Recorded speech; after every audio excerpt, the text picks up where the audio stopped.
اسرار درون آستانه شما، این مقدسات خانه شما، آبروی اهل کاشانه شما. پذیرا باشید صدای رادیو پیام با برنامه آستانه. بسم الله الرحمن الرحیم. السلام علیکم و رحمت الله و برکاته. شنوندگان عزیز برنامه آستانه و بینندگان ارجمند که با ما در روزهای جمعه هستید، امروز باز با هم در برنامه اویلوی که اویدی مسئله های مهمی اویلوی صحبت میکند با یکی از موضوع های خیلی مهم نزد شما اومده. اون هم موضوعی که زیادی ها یا نادیده میگیرند یا اینکه خیلی در فهمیدنش غلط دارند. موضوع عاق پدر بودن یا عاق پدر و مادر بودن و برعکس گاهی می شود که والدان هم عاق فرزند می شوند ولی خود آگاه نیستند. و چیز عجیب در این است که زیادی در تاجیکستان ما در جامعه اسلامی یا مردمی که 94% مسلمان هستند، اکثریت مردم از کلمه طلاق و از کلمه عاق خیلی ترس دارند. و وقتی شنیده می شود که فلانی رو پدرش عاق کرده است یا مادرش عاق کرده است، مردم با یک نظر خیلی دهشت‌آور و در عین زمان با نفرت به آن نفر نگاه می کنند. حال کی باشد هم آن شخص و پدر و مادر او هم کی باشد هم. و عجیبش این است که کلمه عاق را بعضی ها گویا که همرنگ طلاق می دانند. چگونه که مثلا وقتی شوهر طلاق داد دیگر این پیوست ها از هم جدا می شود و رشته خویش و تباری و بینای عائله ویران می شود. بعضی گمان می کنند که همین که پدر یا مادر کلمه عاق را از دهان برآورد بعدا فرزند عاق می شود. تا این زمان فرزند هرچی کند هم و پدر و مادر اگر چیزی نگویند فرزند عاق حساب نمی شود. و از این جز که خیلی یک فهمش خطای درباره عاق است. اولا معنای کلمه عاق عکسی بر در زبان عربی می باشد، یعنی نکویی کردن به پدر و مادر عکس آن عاق شدن است، یعنی بدی کردن به پدر و مادر، خفه کردن پدر و مادر، رنجانیدن و طور با آنها رفتار یا کار کردن که آنها از تو غمگین گردند، از کار تو اذیت شوند اگرچه به دهان عاق را نآورند هم. معنای کلمه عاق در زبان عربی پس این نیست که مثل طلاق یک کلمه است که تا زمانی که صدور نشد از دهان نبرآمد هیچ چیز بالای فرزند نیست. نه، اگرچه پدر و مادر تو عاق هستی نگویند هم، وقتی فرزند خواه دختر باشد خواه پسر باشد، خواه بزرگ باشد خواه کوچک باشد، وقتی فرزند عملی رو انجام داد یا کاری رو کرد که پدر و مادر از این غمگین گشتن، از این چیز گریستن، ناراضی شدن و دلشان از این خیلی ریشه‌کن شد، دیگر معنیش این است که آن فرزند عاق گشت. همون نیست که نه، تا زمانی که عاق نگفت چیزی نمی شود، چی کار می خواهی آن را بکنی. برای همین این فهمش در جای ما خیلی غلط است. از این اکنون بیایید خلاصه برآوری کنیم.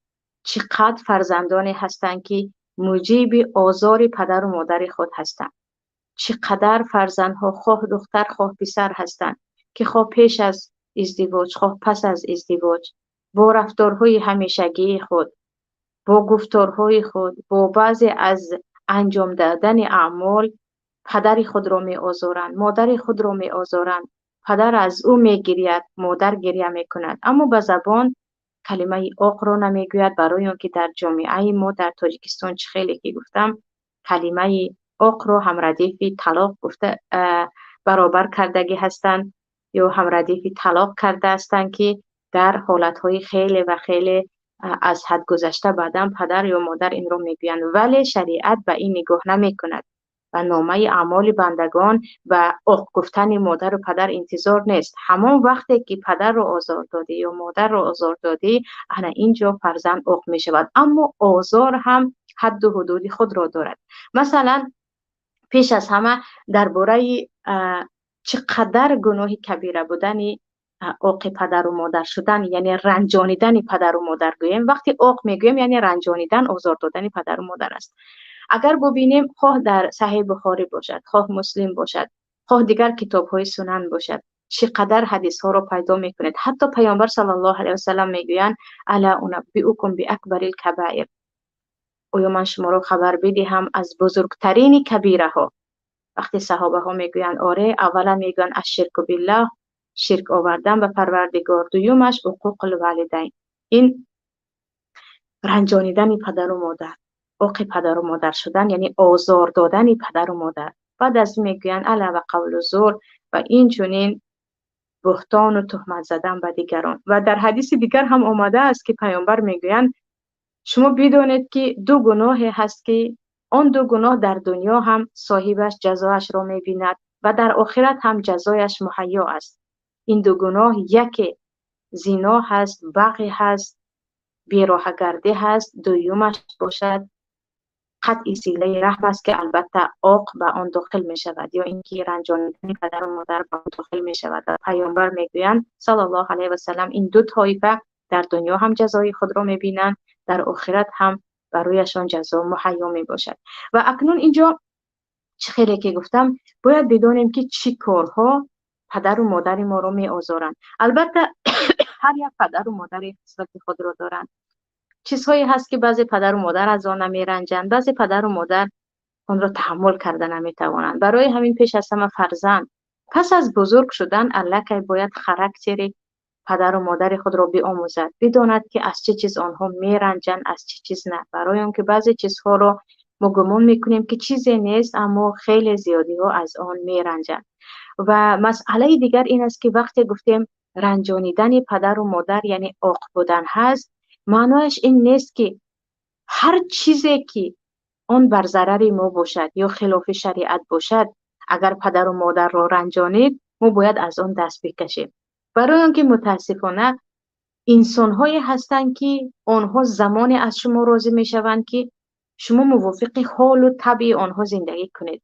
کم نیستند پدر و مادرانی که سبب پیشروی فرزندان میشوند، سبب دینداری فرزندان، سبب عقب ماندگی فرزندان میشوند، سبب به گناه غوطه زنی فرزندان میشوند و آنها میگن اگر گپ مرا نکردی تو عاق هستی. اگر خواندن را انتخاب کردی، خواندن شریعت را انتخاب کردی، برای مثال تو عاق هستی. اگر تو رفتی و گفتی من طرفدار نفرانی هستم که حق را میگویند و حق را میجویند، تو عاق هستی. و این چنین یک چند شرطنامه های میمانند که آن شرطنامه ها را اگر انسان انجام داد، آن انسان به نفس خود اول ظلم میکند، بعداً به دیگران. برای همین هم وقتی گفتیم آزار پدر و مادر این عاق است، خفه کردن آنها یعنی عاق شدن هست، زمانی که تو گناه نکردی آنها از تو راضی نمیشوند و اگر تو رستگار باشی، در راه راست باشی، همان راهی که تو میپسندی و میدانی که راه درست است در آن باشی، آنها تو را عاق میکنند. در اینجا عاق کردن آنها یا خفه شدن آنها یگان ارزش ندارد. برای آنکه در قرآن کریم است که پروردگار چه میگوید؟ وقتی میگوید و این جاهدک علی ان تشرک بی ما لیس لک به علم فلا تطعهما، وقتی پدر و مادرت تو را امر کردن که به من شرک بیاوری و زیر این آورده می شود به من گناه کنی، چیزی که من نمیخواهم آن را انجام دهی، فلا تطعهما، اطاعت نکن آنها را، که نه اینها راضی نمیشوند من باید گفته اینها را کنم.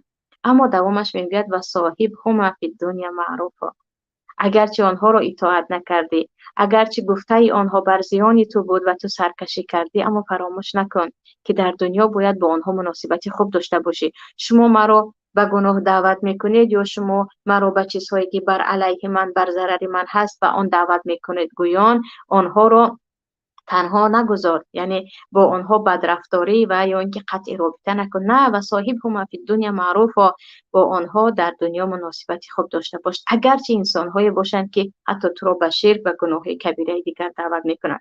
پس زمانی که پدر و مادر فرزند را میگوید تو مثلا این گناه را نکردی یا اینکه از این حق خود دست نکشیدی، یا فرزندت را مثلا یا اینکه همسرت را طلاق ندادی در حالی که اینها زندگی خوب دارن، یا اینکه مالت را به فلانی برادرت یا چیزی دیگر ندادیم و از تو راضی نیستیم عقد میکنیم. در اینجا عقد کردن پدر و مادر یگان تاثیر ندارد، یا گفتیم یگان در خود گناهگار شدن فرزند یگان خیر سبب شده نمیتواند. اما مسئله های جدی که در حیات هر روزه هر یکی ما میخورد، ما بیخبر هستیم ولی این عملی ما محض عاق شدن هست، محض آزار پدر و مادر است. اول شده این است که ما زیادی اجازه می دهیم هر کس و ناکس بتواند در حضور ما یا در نبودن ما پدر و مادر ما رو مسخره کند یا تحقیر کند.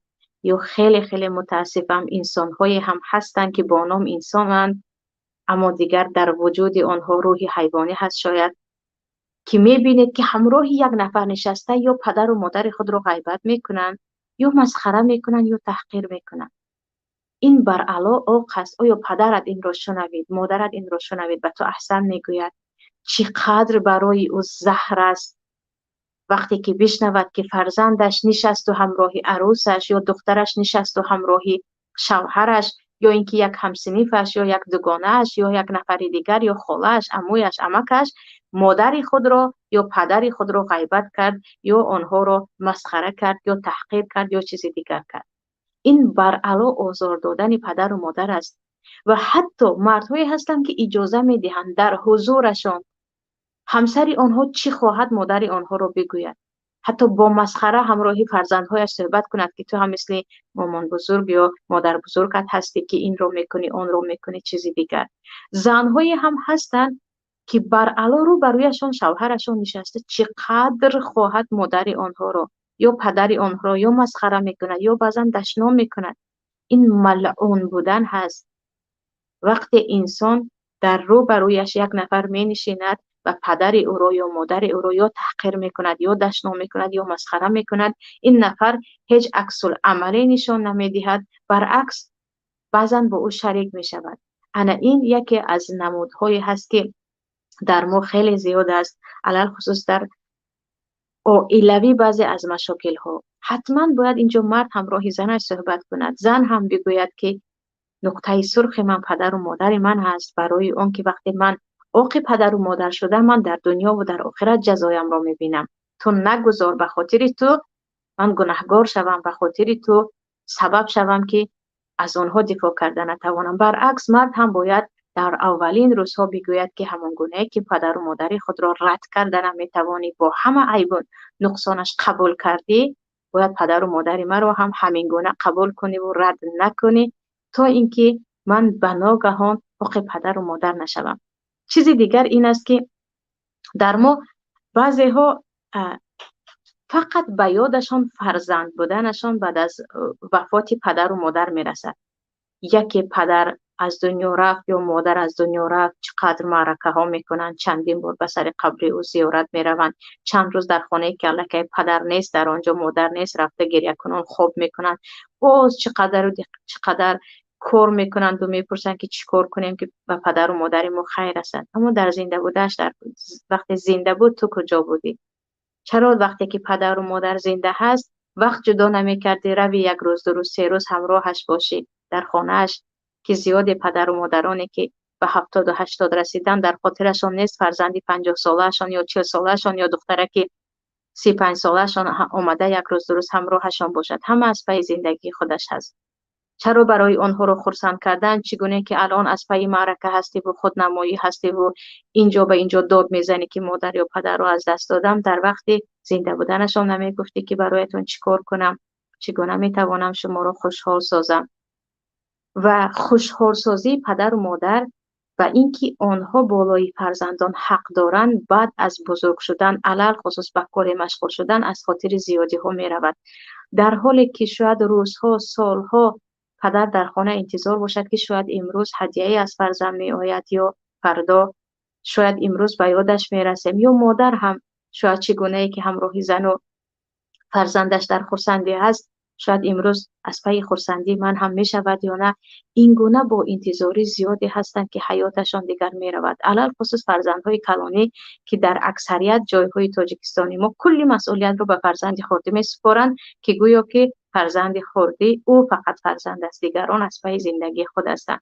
ولی هر یک انتظاری که پدر و مادر در خانه می کشد، هر یک محتاجی که خب مالی باشد، خب فقط معنوی، فقط یک دیدار بینی باشد، یک صحبت کردن باشد، کمی تنها به تنها ماندن باشد، این انتظاری هایی که او میکشد و پدر و فرزندان و این خواسته های پدر و مادر قصدن، اگر گفتیم نتوانستن، شرایط نبود، چیزی دیگر است، اما قصدن شرایط دارن اما نادیده گیری میکنن، این بر علا آزار آنها هست. این بر علا آزار دادن پدر و مادر است که این رو میتوانیم بگوییم او قصد و گناه هست و فرزندان فکر نکنن که وقتی او خاموش است و نمیگوید بیا محتاج تو هستم، میخوام تو رو ببینم، میخوام من هم چگونه که به عائله خودت وقت جدا کردی برای من هم یک وقت جدا کرده باشی، اگر نگوید هم در این حالت فرزند گناهکار میشود. اینجا حال دختر باشد یا پسر باشد فرق نمیکند، برای اون که مسئولیتی فرزند بودن فقط بر دوش مردها نیست.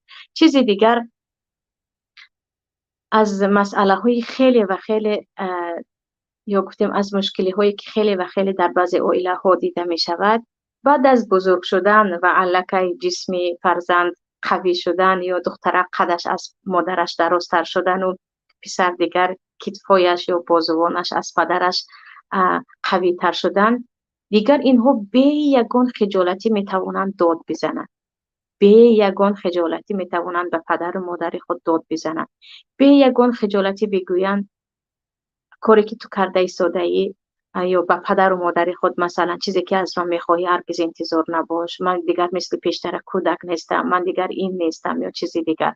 در حالی که وقتی که فرزندی که به گفت خودمون 2 کیلو یک هست و مادر آن رو بزرگ کرد، بعد از بزرگ شدن سری مادر داد میزند یا سری پدر داد میزند، اگر مادر آقد نکردم گوید هم، پدر آقد کردم نگوید هم، هزارها بار این فرزند آق است. هزارها بار فرزندی که بالای سر مادر خود داد میزند، حالا که مادر چی گناهی نکرده باشد، یا بالای سر پدر خود داد میزند، چی نباشه هم کی نباشه هم پدر و مادر خاموش باشند و 1000 بار از پیشانی تو ببوسند هم که ما از تو خفه نیستیم، این فرزند آق است. این فرزند آق است، برای اون که حتی در ما در شریعت اوف گفتن جایز نیست. اوف گفتن که اوف یعنی ناراحتم، اون هم اوف رو هیچ کس دادگویان اوف نمیگوید. اوف همین رو هم الله میگوید نه، به پدر و مادر خود اوف نگویید، شما حق نداری، تو فرزندی، تو حق نداری.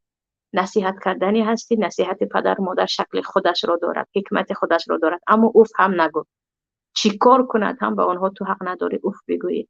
انا اینجا فرزندانی رو تقریبا پیدا نمی کنید که در بعد از بزرگ شدن با چشمایی که دیگر از کاسه خانهش برآمده ایستاده است و پدر و مادر نگاه میکنن، علاوه خصوص در نزد مهمان ها یا در نزد نفرانی برومن یا عیب می شده باشند، هرچی اشاره، هرچی با میمیکه های هر خیله، با نگاه های هر خیله، بعدن با داد زدن بعد از مهمان ها رفتن یا در حضور آنها بالای سر پدر و مادر چه بلایی نمی آورند.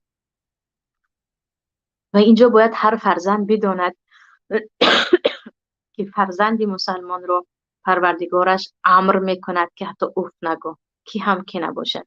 و این پدر و مادرانی که میگن نه ما عادت کردیم، ما این گونه بزرگ کردیم، جو نمیگیم جزای شما این است، شما در نزد پروردگار خودتان جوابگو هستید که دربارش کمی بعد صحبت میکنم. اما فرزند هر چی باشد هم، در عائله چگونه قانون نباشد هم، وقتی فرزند مسلمان هست حتما باید صدایش را پس کند. اگر هر ناراحتی هست که انسان خواه و ناخواه ناراحت می شود، بگذار بگوید که من مسلمان هستم، کاری که پروردگارم به من امر کرده است باید آن را انجام دهم. و داد و فغان زدن این با پدر و مادر نه، جای این گونه صحبت ها تماما دیگر می باشد. و مسئله دیگر اینجا وقتی میگیم تحقیر پدر و مادر، مسخره کردن پدر و مادر، صدا بلند کردن به پدر و مادر و آنها کمک مالی نکردن، از آنها از حالشان خبر نگرفتند، از آنها شکایت های دور و دراز کردن در حالی که دیگر از دست آنها چیزی نمی آید. اینها همش عاق است، همش آزار پدر و مادر است و عزیزان گشته و برگشته باید در ذهن ما جا شود که تو آزار دادی، تو عاق هستی و اگر تو از او بخشش پرسیدی و او تو را حلال کرد، عذرت را قبول کرد، حتما باید فقط با دهان نه، باز با راه دیگر این آزار داده را فرزندان باید جبران کنند که هر پدر و مادر باز در این مسئله متفاوت هستند. هر کس خصوصیت خودش را دارد در طرز خرسند شدن. چیزی دیگر اینجا در ما همیشه درباره عاق پدر و مادر شدن صحبت میکنن زیادی ها، اما بعضا فراموش هم میکنیم که وقتی گفتیم عاق آزار دادن است، ظلم کردن است، خفه کردن هست، کم نیستن پدر و مادری که خود آنها هم عاق هستند. ولی همچون فرزند ما حق نداریم از پدر و مادر خود حساب پرسی کنیم که این کردی اون نکردی، برای اون که این کاری ما نیست، این کار فرزندان نیست. قضاوت کردن و قاضی بودن بالای پدر و مادر این بی‌ادبی است. در یگان جا پیدا نمی کنید که بزرگ پدر و مادر خودش را مانده بالای آنها حساب پرسی کرده باشد و تو چرا این را کردی، چرا این را نکردی، گویان بالای آنها داد فغان زند. هر کی باشد هم تو حقی حکم کردن و قاضی بودن بالای پدر و مادرت نداری، این کار دیگران است.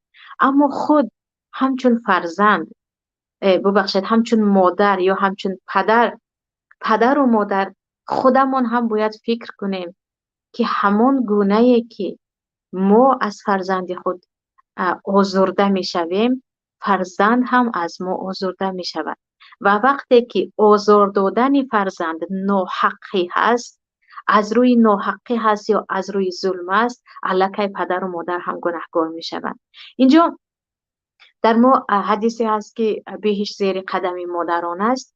بعضی مادران گمان میکنیم که بهشت که زیر قدم ما هست، الکی چیپتای ما یا بلیتی ما به خود بهشت گرفته شده است. ما چی کار خواهیم میکنیم، چی خواهیم میگوییم، دیگر بهشت جای ما هست، همه چیز برای ما ممکن است. نسبت فرزند چی کار خواهیم کردن. و بعضی پدر و مادران میگویند وقتی الله میگوید حتی به پدر و مادرت اف نگو، تو باید بدونی که اگر من دعای بد کردم دنیا و آخرت تو میسوزد، تو حتما باید در چارچوبه خواسته های من باشی، همان گونه که من میخواهم این گونه باشی.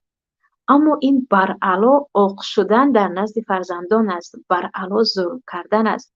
مسلمان باید بداند که همون اللهی که میگوید و بالوالدین احسانا، و پدر و مادر نیکی کنید، باز همون الله میگوید یوصیکم الله فی اولادکم. ای پدر و مادرها، الله شما را وصیت میکند، امر میکند در فرزندانتان در مسئله تقسیمات میراث، تو که به آنها ظلم نکنید. و اینچنین پیامبر صلی الله علیه و سلم میگویند فاتقوا الله واعدلوا بین اولادکم. از الله بترسید، بین فرزندان خود عدل کنید، ظلم نکنید. همون گونه که پیامبر میگویند نابود شد، خسران شد کسی که پدر و مادر خود را در پیری پیدا کرد یا در زندگیش پدر و مادرش پیر شدن اما به آنها نیکی نکرد، رضایت آنها رو نگرفت.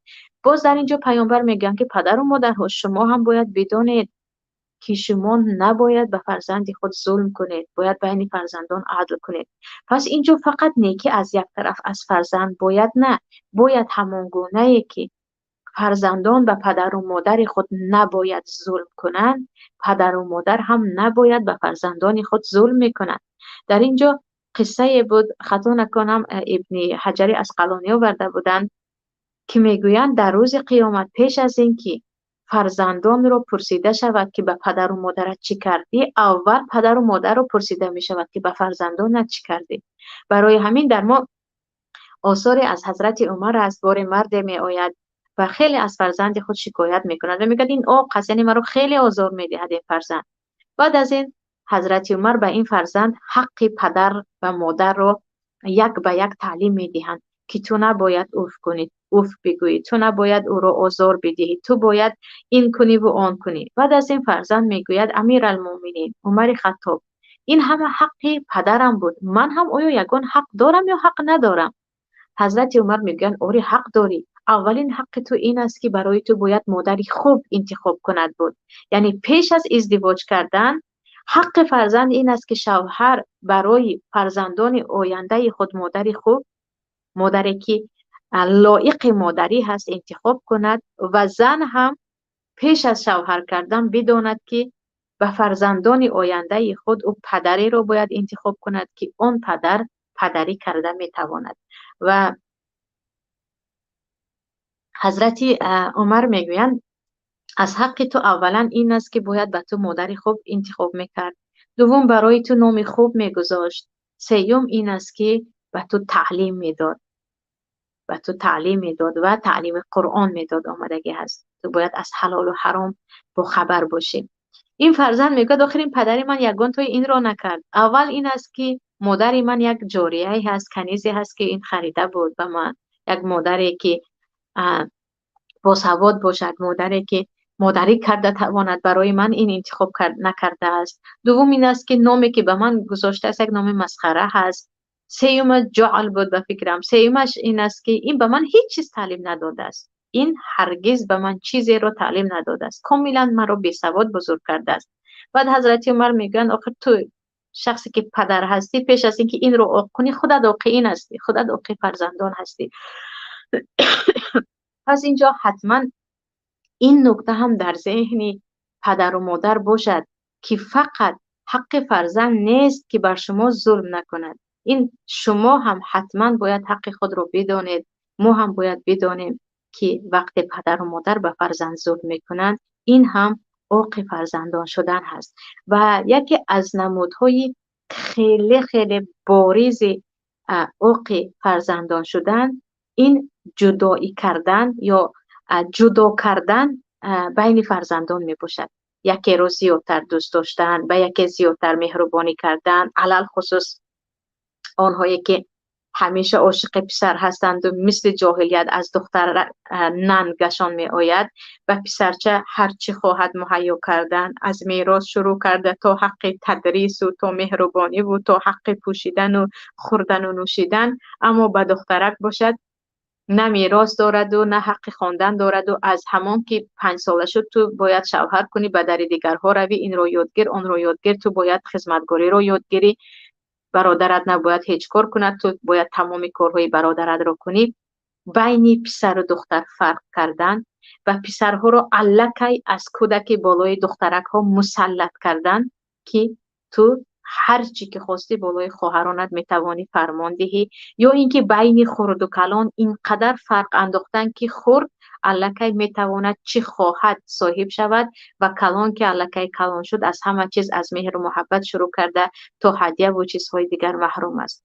اولین ظلم و اولین نمودی عاقی که خیلی خیلی پهن است این تفریقه و جدایی انداختن پدر و مادر در بین فرزندان می باشد که انا در همین جا پیامبر صلی الله علیه و سلم میگویند از الله بترسید، فعدلوا بین اولادکم، بین فرزندان خود عدل کنید، یکی رو بوسه کردید دویمش رو هم باید بوسه کنید و این هدیه دادید و اون هم هدیه دهید و این کار خانه رو فرمودید دیگری هم باید به کار خانه مشغول باشد، نه اینکه یکی همیشه تاج سر و دیگری یک فرزندی اوگای یا از کوچه آمده.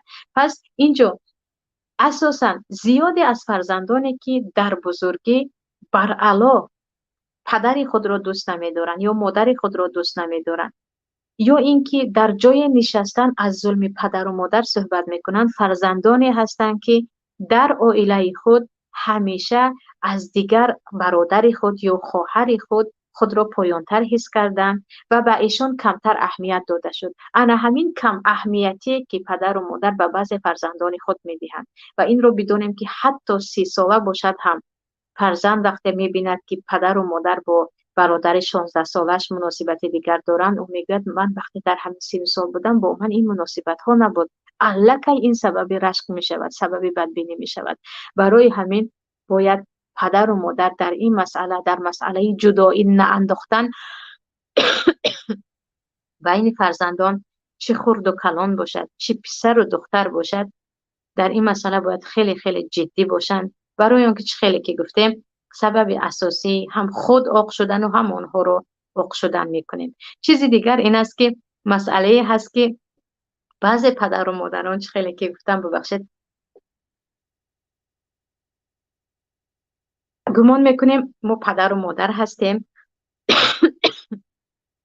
و پدر و مادر چه خیلی خواهد فرزند خود را تحقیر میکند، چه خیلی خواهد او را صدا میکند، اما در عکس انتظار این است که پدر جان گوید، مادر جان گوید، با لفظ شما صحبت کند و دست به بر باشد، تعظیم کند، هزار و یک نمود دیگر خواسته ها.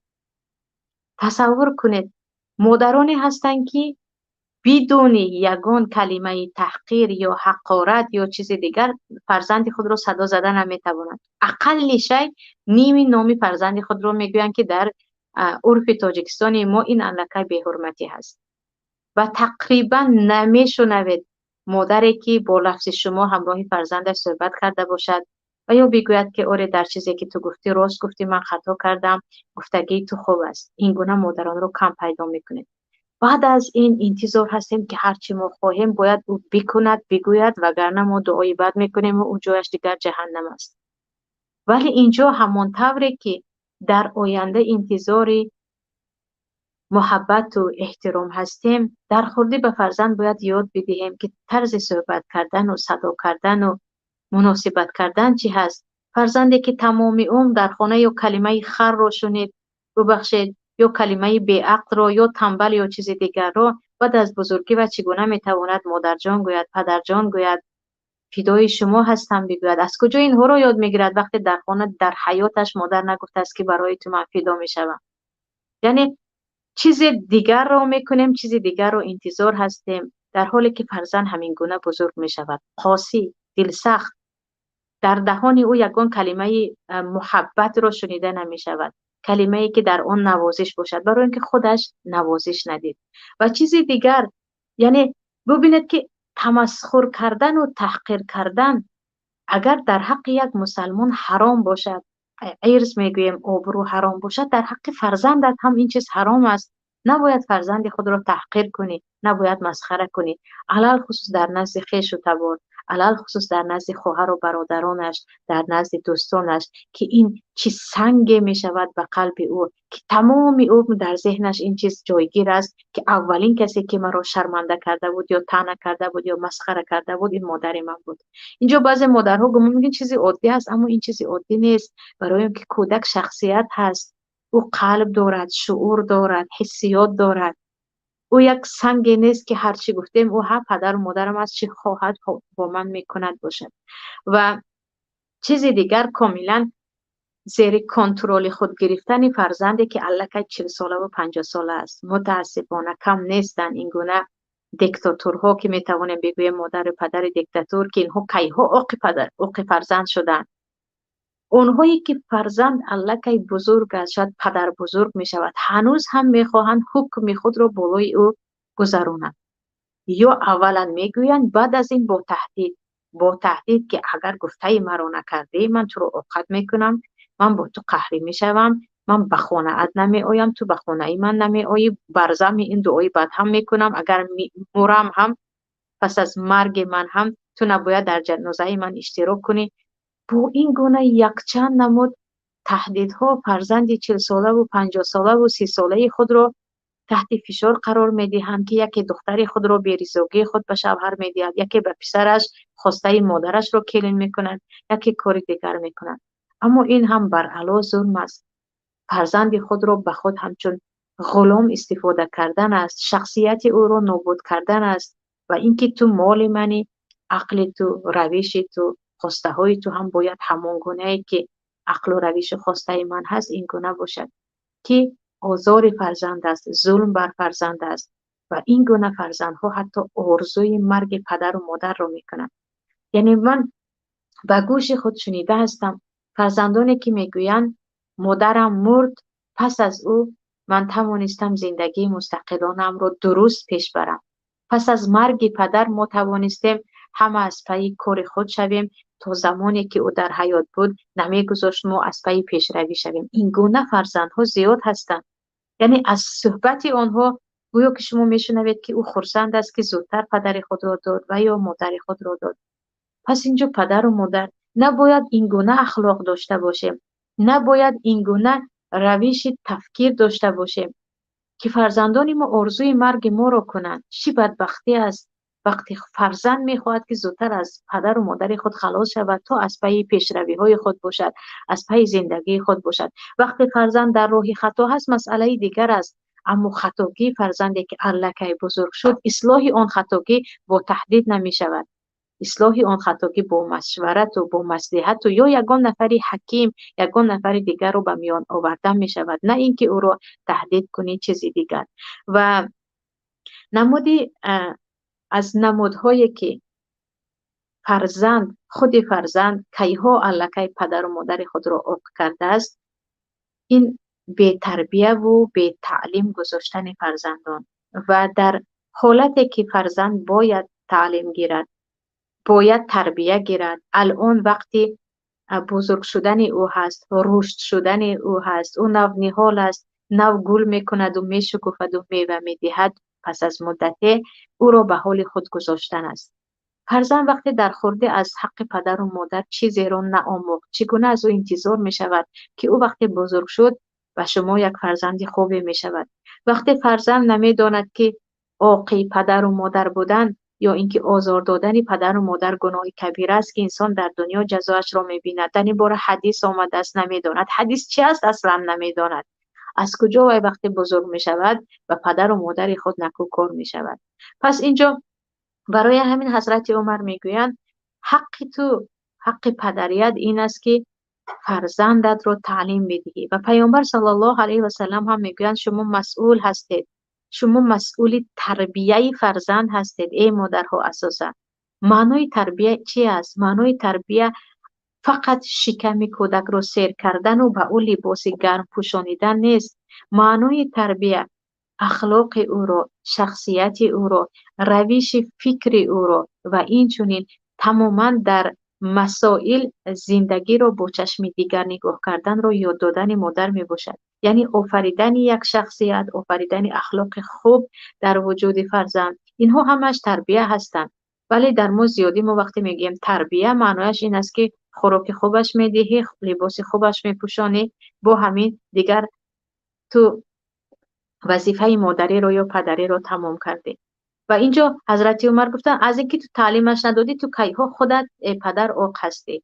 و زیادی ها هستن که بعد دوش مکتب گذاشتن تربیه رو که گویا که به مکتب می رود و دیگر خیلی با اخلاق خوب می آید که معلم در مکتب برای او درباره عاق فرزند گپ میزند و درباره حلال و حرام گپ میزند، علل خصوص در مکتب های کنونی تاجیکستان که بجز ستایش چیز دیگری ما نداره. اکنون تربیه رو پس مادر خودش بدهد و بداند که تربیه چی هست و مثل حیوان خورانیدن و پوشانیدن و با جای گرم و جای زیست مهیا کردن چی هست. بعد از این انتظار باید شد که از این فرزند چی گنجینه بزرگ می شود، از این فرزند چی میوه های بعدن حاصل می شود. اما در خوردی با او مناسبتی بدکنان، تمامی کودکی او را با مسخره و سخنهای او را عموما جدی نگرفتن و فقط نقشه های خود را، خواسته های خود را بالای او فرض کردن و اینچنین در حیاتش به او درباره نه آیت نه حدیث درباره عاق بودن چی هست و رنجانیدن پدر و مادر صحبت کردن و اینچنین تمام عمرش فرزند را در جایهایی که او نیاز به دستگیری دارد دستگیری نکردن و تو خود را به او برابر نکنی یا چیز دیگر گویان به حالش تنها گذاشتن، انا این گونه فرزند را بزرگ میکنیم و بعد از این میگویم تو به من صدا بلند کردی یا تو به من این کردی اون کردی تو عاق هستی. در حالی که من میگم این کار جایز نیست، اما بعضی فرزندهای هستند که دیگر صبرشان لبریز میشود و میگویند مادری من تو به من چی کار کردی؟ از من الان این رو میخوای اما تو خودت به من چی کار کردی که چی انتظار هستی؟ انا اینجا باید ما که حقی چه خیلی که گفتم محاکمه کردن پدر و مادر خود را نداریم. نباید یگان فرزند مسلمان پدر و مادر خود را محاکمه کند. محاکمه آنها به پروردگار است و تو باید همون گونه که الله امر کرد حتی اف نگویی، نباید آنها را آزار بدهی.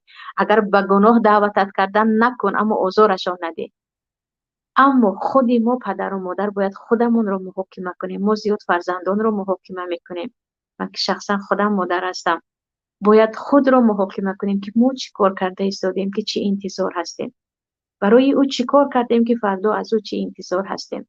انا برای همین باید عق فرزندان خود نشویم تا اینکه آینده فرزندان خود رو عاق نکنیم و به پدر و مادر خود نیکی کنیم تا اینکه این دنیای جزا هست و انسان جزایش رو در دنیا هم میبیند، آینده از فرزندان خود نکویی بینیم و نمی شود که فقط از یک طرف انتظار شد و نمی شود که به نونیحال نگاه نکرده از او انتظار میوه ها شد. حتما باید نگاه و بین فرزندها رو کرد تا اینکه از آنها میوه های خوب و ثمر آید. این بود عزیزان برنامه امروزه من همراه شما. تا برنامه های دیگر در پناه الله یگانه باشید. از پی خود و فرزندان و پدر و مادر خود باشید. السلام علیکم و رحمت الله و برکاته. اسرار درون آستانه شما، این مقدسات خانه شما، آبروی اهل کاشانه شما. پذیرا باشید صدای رادیو پیام با برنامه آستانه.